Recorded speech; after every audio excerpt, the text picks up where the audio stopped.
Today, I'm joined by Ali, the co-founder and CEO of UnderStory, an all-bound agency. And what this exactly is something that Ali will explain to us today. He has worked with credible clients like RDB2B, and I'm sure he will share how he has acquired these clients and how his systems operate. So thank you very much for joining us, Ali, today. Maybe give us a bit of an intro. How did you get into the SaaS industry and what fascinated you so much about technology? Yeah, absolutely. Thanks for having me, Tim. So, my entire professional career has been in B2B advertising, funny enough. I worked at an agency right out of college, worked there for a while, but knew that I always want to work in tech or some sort of industry adjacent to it. So, moved to San Francisco and got a job at an ad tech startup. Super interesting platform. It's basically one UI where you could launch multiple different ad platforms from the same software. And they had a whole unique like data piece to it where you could build custom audiences outside of the native targeting that's built in LinkedIn or Meta ads. So it's really interesting, like not only getting that experience of working with these huge companies, managing millions of dollars in ad spend, but also working at a SaaS tool where I could actually implement the feedback that I'm seeing and help build the platform itself. So it was a really unique experience in that sense and really exposed me to, a SaaS ecosystem and B2B marketing even more. So was there for almost 3 years, was an early employee, was there from pre-seed, Series A, Series B. And it was an amazing experience, but knew that I always wanted to start my own company. It's just in my DNA. Multiple people in my family have always started companies.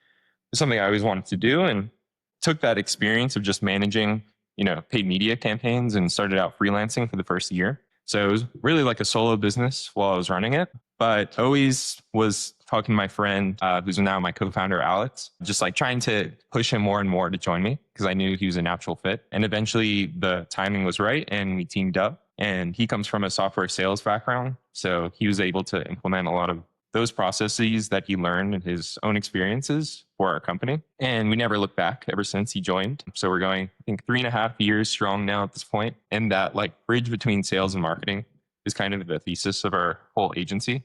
And I think like, agencies are expected to know their channels very well. Like, you're hiring a Google ad specialist, like a paid social specialist, an email specialist, like that's table stakes at this point. What we do differently is we try to blend the data and make sure the same accounts are being activated across all these different channels. The way we do that is we're consolidating the data in Clay. We're an enterprise Clay partner and we have multiple Clay experts on the team. And it's really the core foundation of how we build our campaigns. And so once we take that, center account list, then we're activating it all on the different channels that we're also having expertise in. So that's kind of our foundation and philosophy and kind of background. Very interesting. So that's quite a unique approach in the market because you usually see either just a specialized ad agency or an outbound agency. So tell us a bit more in detail, what is this all-bound model and how does it operate in detail? So you mentioned you're essentially building a massive account list, a target market, which you want to target on multiple channels. So how does this look like in practice? Yeah, so I would say there's three main ways I think about it. Is the first part is just bridging the communication, like structurally between the marketing and sales team. In a lot of cases for our advertising campaigns and clients, we're interfacing with marketing lead at these brands that we're working with. And a lot of the times sales is siloed from those conversations.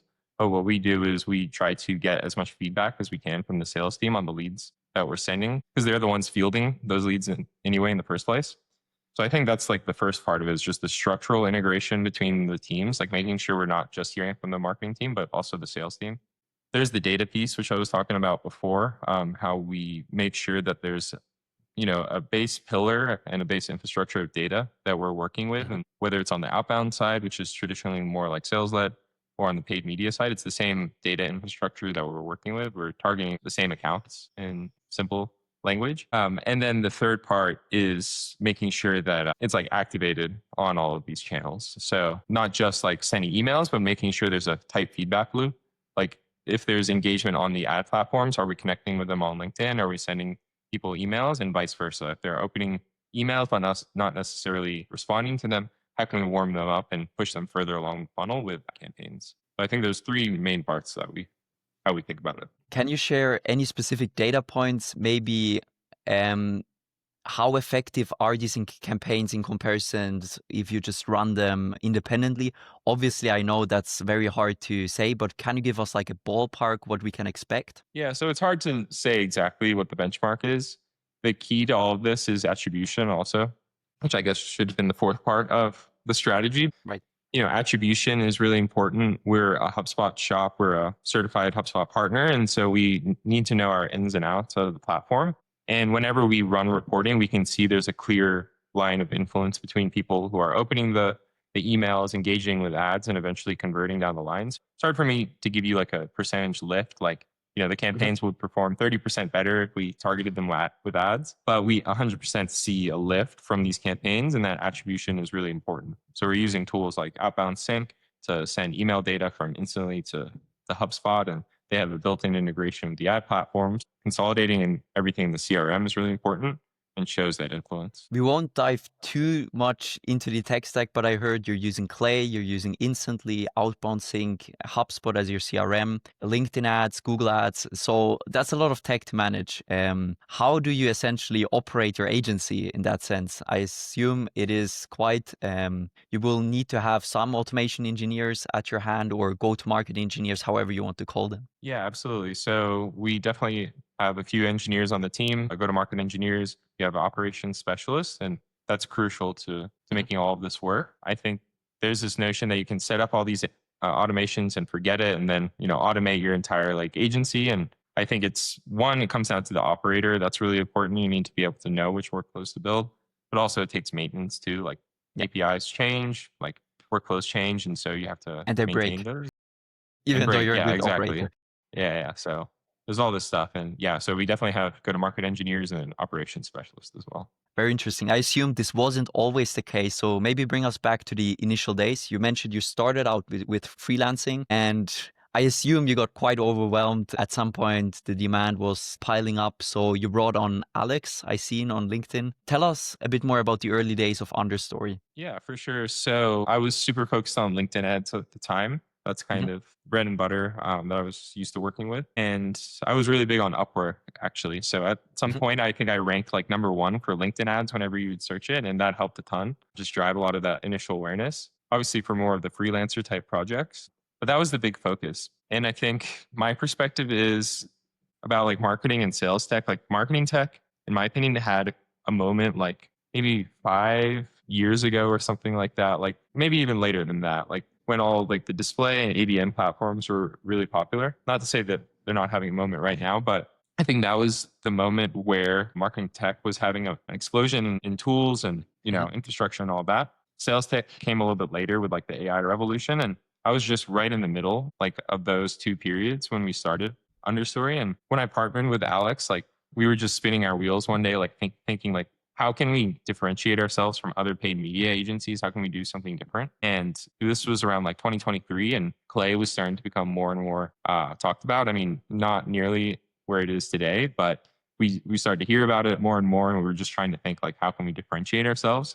It was at the same time like that transition into the explosion in sales tech, like all these new tooling coming out, like based on like AI and all these new technological revolutions was super impactful. So we basically like, pivoted a little bit.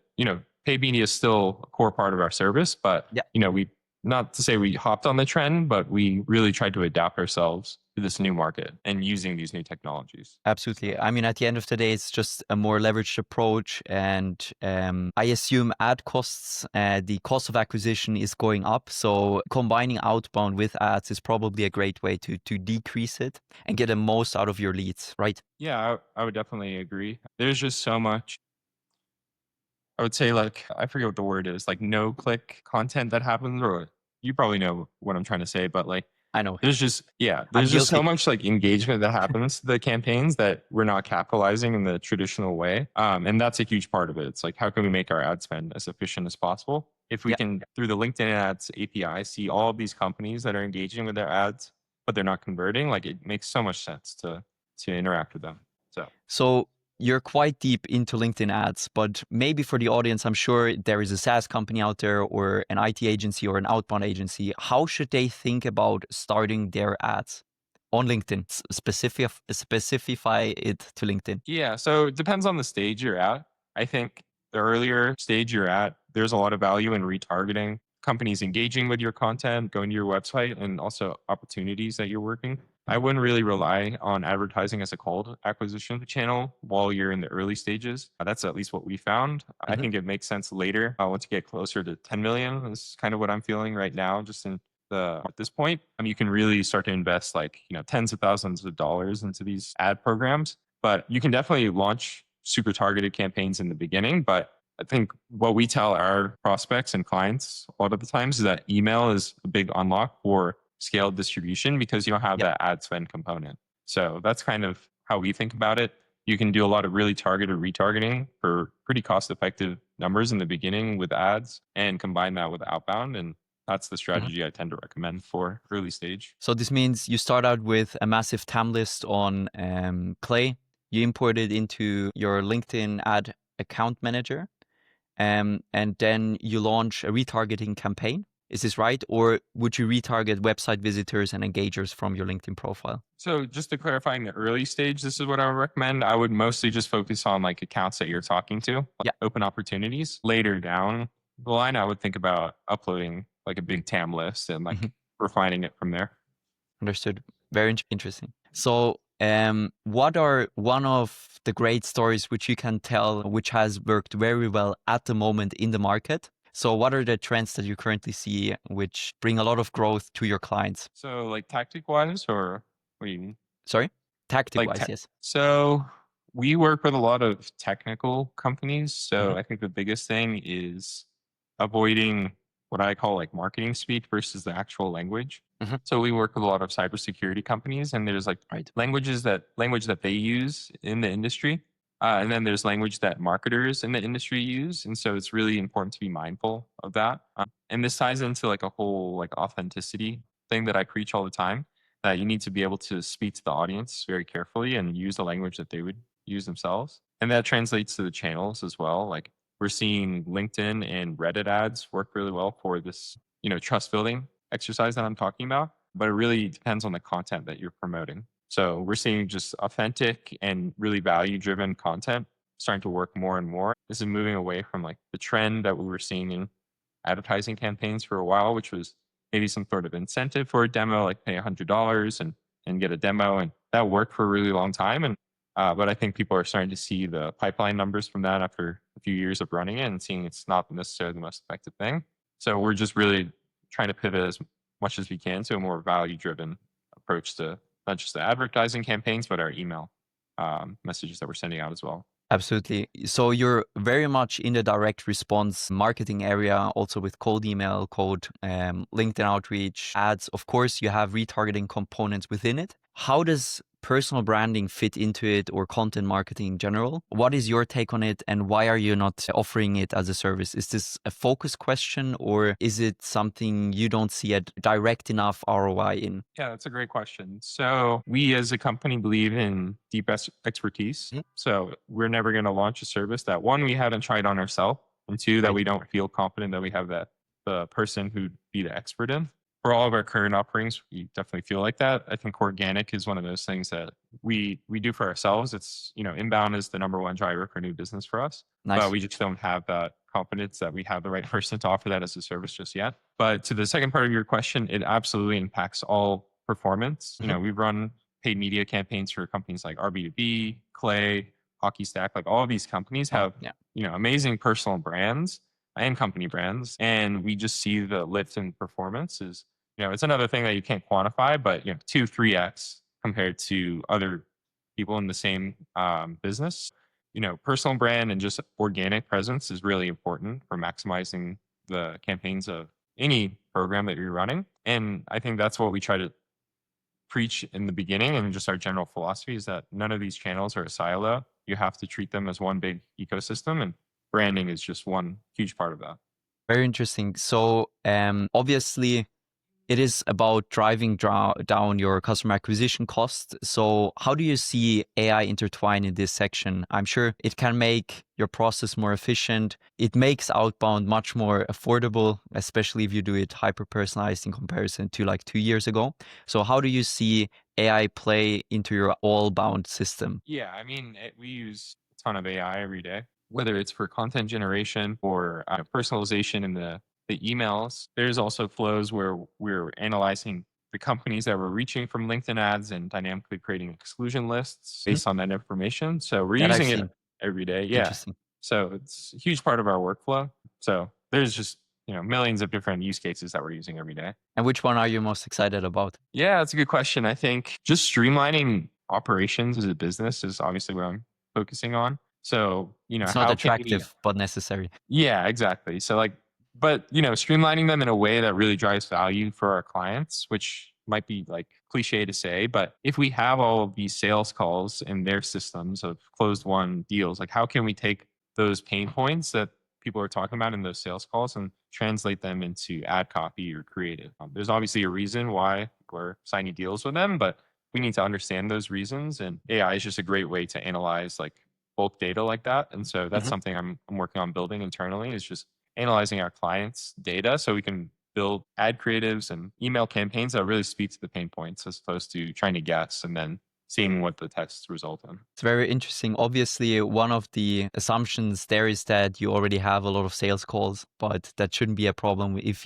they're a partner of you because you drive enough traffic and enough sales calls for them. So are you using tools like Attention for this, or are you custom building such systems, or is it more manually at the moment? Because I know we want to automate everything, but what I've realized, at least for us, oftentimes it isn't that easy to automate things because there's often so much nuance to it, and especially like a sales process, which can be sometimes a bit messy. It's not easy. Yeah, so we're not using attention right now, but it's definitely something we're considering. Right now, it's pretty like manual, automated in a way, but it's just an NA flow basically Yeah, with nice. our AI tool that we're using as the analyzer, and that's how we're spitting it out right now.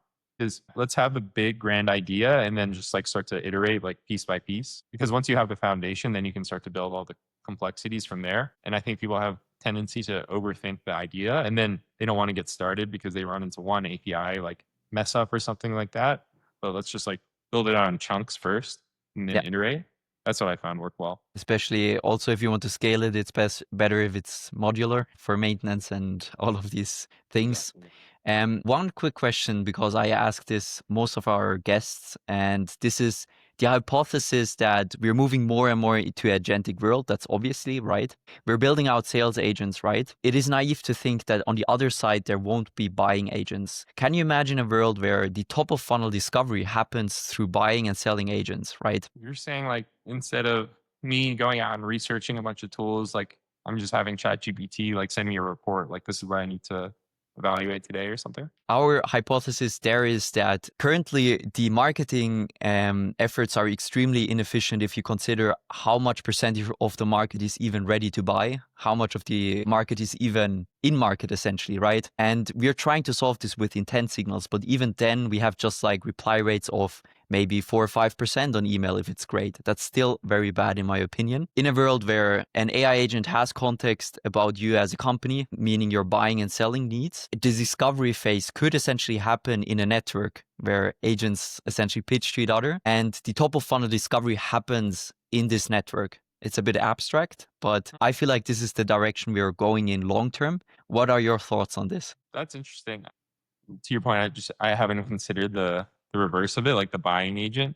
But I do think it goes back to your question about what is the impact of brand, because there's not going to be an infinite amount of those choices. There's going to be a limited amount, and what are the criteria, like what are the qualifications for entering the arena is going to be Mhm. important. And I think brand is always going to be a big pillar of it. Was talking about this with a data company, but there's a billion other tools that do exactly what they do. It's a very simple use case, but they just have built an incredible brand around what Mhm. they do. Yeah. And people go to them every time because of the brand. So I think it just goes back to that. Like if you can build a big an influential brand, that's the most important part about it. Unless we're all just robots at the end of the day and we're just evaluating everything on ROI. Absolutely.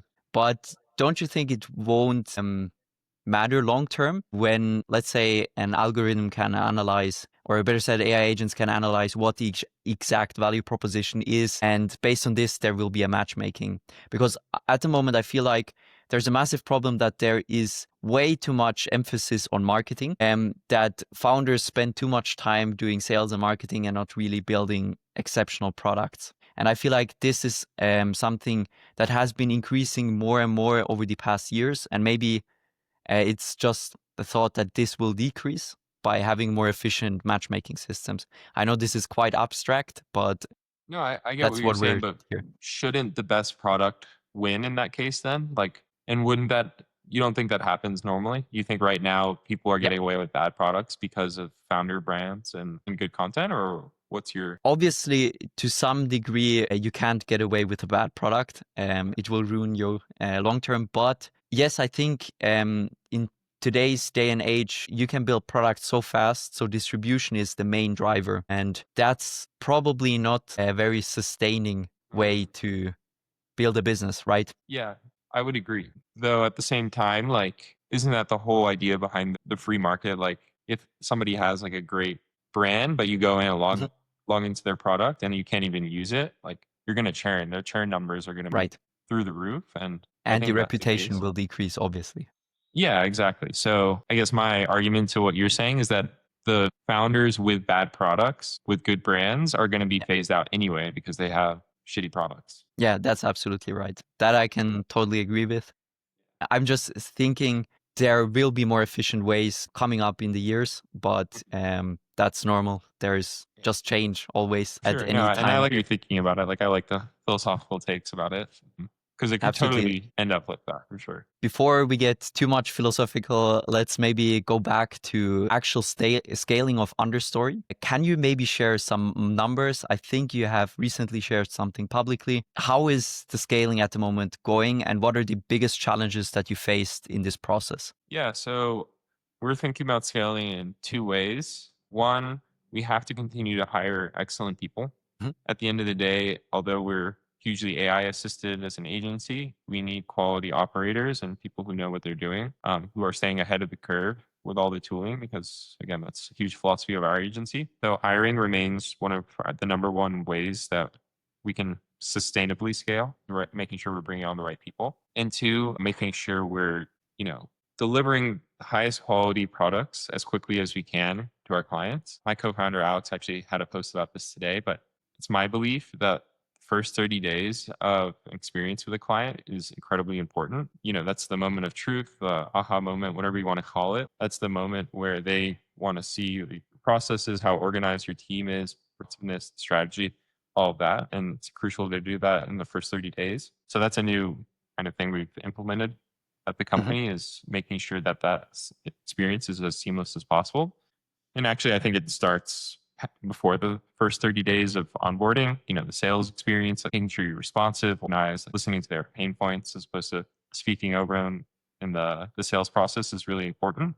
But yeah, those are the two ways we're thinking about scaling right now. Absolutely. I assume there are a lot of early stage founders listening here. What advice would you give them in order to acquire their first few clients? A paid media guy and an outbound guy, is this even the right approach for the beginning, or how would you recommend them to start? Yeah. So, at the end of the day, distribution is the biggest thing. You Mhm. need to understand where your audience is. For us, it's sales and marketing folks. So, LinkedIn is the number one place that we should be promoting our content, being active on. So, I would say just figure out where that is, and start to put out content. My opinion, I think ads a little too early if you're trying to acquire those first couple of customers. So, trying to just put out as much like free content as possible is what I would recommend. Mhm. Doesn't cost anything in terms of dollar value to make a post on LinkedIn, just your time and how you want to value that. So I would just be active as much as possible on the organic channels wherever your audience is. That's the most important thing, in my opinion, in the early days. Absolutely. And before we end this off, give us 3 actionable advices which founders can implement today in order to level up their organization or their starting point within the next 30 days. Next 30 days. So, be active as possible on the distribution channels. Try to do everything in the beginning, realize that you can't, and then hire the right people to do what you Like feel we can, I think is really learning this right important. now.